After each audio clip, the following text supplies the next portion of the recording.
In today's modern age of League, the community surrounding the game has gotten a lot more critical of everything they see. People who are active in the community these days are much more likely to make sure nobody's taking any unethical sponsorships, making sure pro organizations treat their players well, hell, even trying to make sure that Riot Games as a whole is headed in the right direction. And with all the journalists out there eager to uncover the wrongdoings of the What the Fasts and the Illuminati Skype groups that have surfaced in recent years, it's only encouraged players to be more skeptical of areas of the community they think might be a little dubious in nature. However, this has had a bit of a negative effect. Some of the more fanatical skeptics have been too eager to find things to be upset by, judging issues that might not actually exist before they even understand them, and there's no greater example of this than the relationship between Tencent and Riot Games. Tencent, being Riot's parent company for anyone that doesn't know, has come under fire from some of these critics in recent months who've concocted a whole number of conspiracy theories on how they're the ones responsible for no replays, no sandbox mode, all these icons and ward skins and chroma skins that we get bombarded with. This is a pretty interesting topic that's super complicated, so fair warning, there's going to be some oversimplification here, but today I want to illuminate some of my more nervous subscribers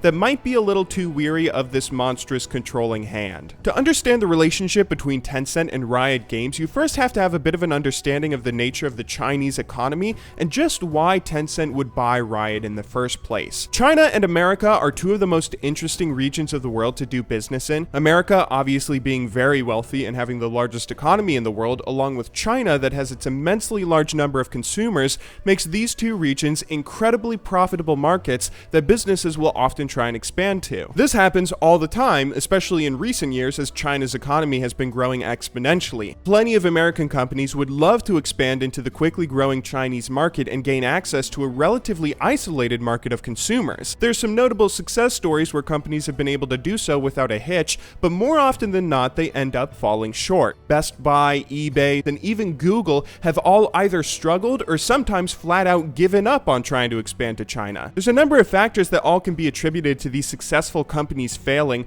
Roadblocks like the Chinese government certainly don't help, but in the end, probably the biggest factor it can really be boiled down to is a simple cultural difference. It's not just Western companies going in, Chinese companies that try and leave China directly to expand overseas fail in just the same way. Two of the largest internet companies in China at the moment of me making this video are companies called Alibaba and Tencent. I'd wager a majority of my Western viewers haven't heard of these companies at all or used their original products. Maybe you heard of Alibaba when they IPO'd on the New York Stock Exchange, and maybe you know Tencent due to their involvement with many Western video game companies, but I doubt you've used Alibaba.com before or tried out Tencent's Messenger QQ. These are the products that kick-started these companies to be the second and fifth largest internet companies on Earth by market cap, yet I'd be surprised if any of you have ever tried using them. There's just a cultural difference that prevents many Chinese companies from succeeding in the West if they introduce their own products directly to us.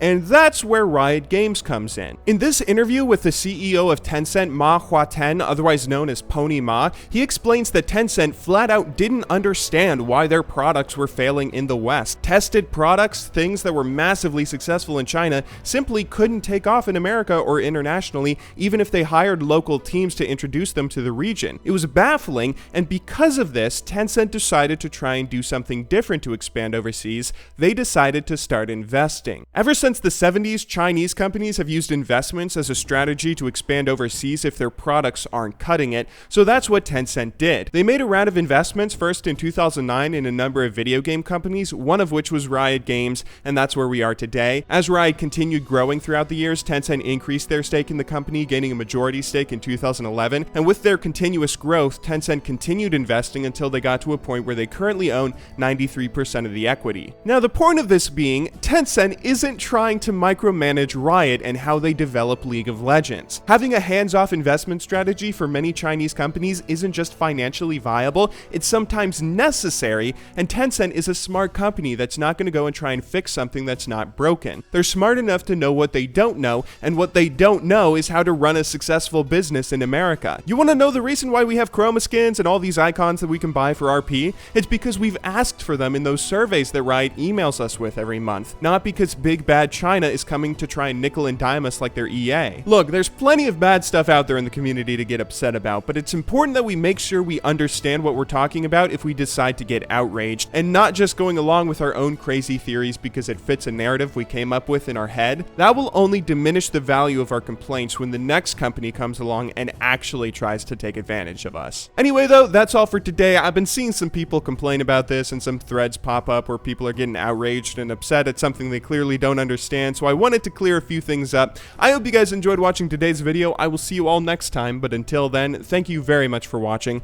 Good luck in solo queue, and have a wonderful day.